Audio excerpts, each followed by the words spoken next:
Hello, I am Aviva Lee, reporting live in Jerusalem from room 552 for Israel 24/6 TV. Today is the 23rd of March 2008. Welcome to this edition of Fact Not Commentary, highlighting the specific number of trucks Israel permitted to enter Gaza carrying humanitarian aid last week and today. I do not have the weight on the humanitarian aid, which in some ways, many ways, would be more demonstrative of Israel's spirit of cooperation with the civilian Arab population in Gaza, which does not endorse the use of terrorism. Nevertheless, the number of trucks entering almost daily is significant. Today, 108 trucks of assorted goods defined as humanitarian aid, such as oil, sugar, salt, fruit, rice, dairy products, and frozen vegetables, are being transferred to Gaza. On March the 20th last week, 120 trucks with similar aid were allowed to enter Gaza.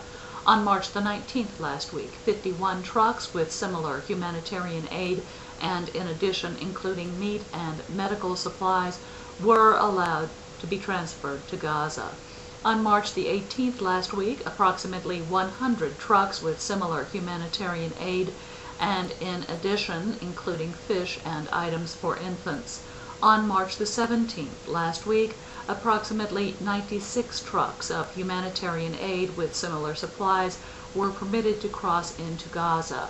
On the 16th of March last week, approximately 87 trucks of humanitarian aid, including specified baby foods, were permitted to enter Gaza.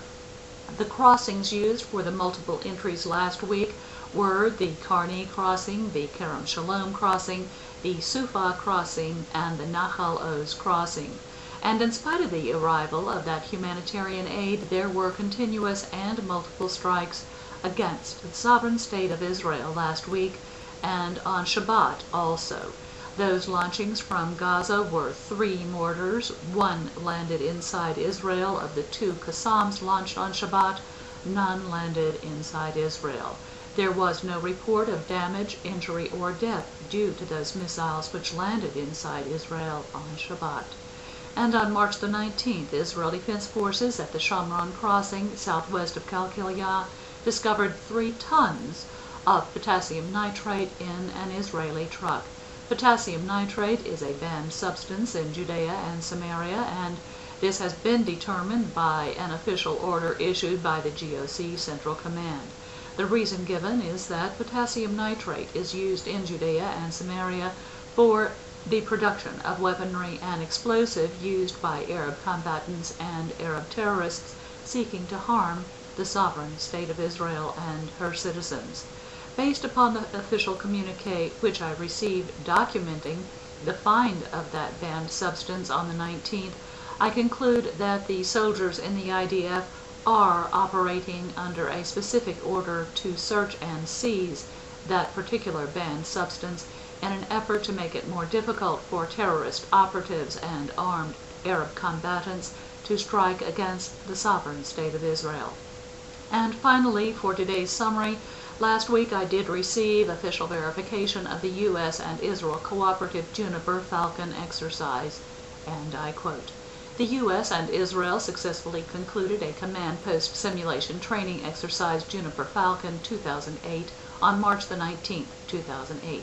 The computer-based training exercise was designed to improve interoperability, understanding, and cooperation between the participating IDF and U.S. military forces, and was conducted as part of a standing agreement between the U.S. and Israel to hold bilateral training exercises on a regular basis.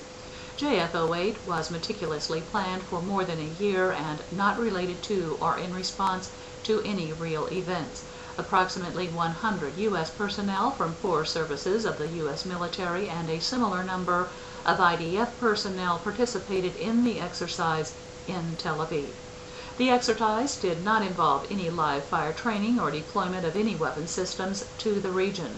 Military observers from both the U.S. and IDF were pleased with the results of the exercise and said that JF-08 enabled participants to learn from each other's experience and is one example of the robust and long-standing cooperation between the U.S. and Israel and the commitment to regional stability." End quote. And that concludes this edition of Fact Not Commentary. I am Aviva Lee, reporting live in Jerusalem from room 552 for Israel 24/6 TV. Please check back later today for quotes from Prime Minister Olmert and U.S. Vice President Cheney during Mr. Cheney's visit here last week. Thank you, and Shalom.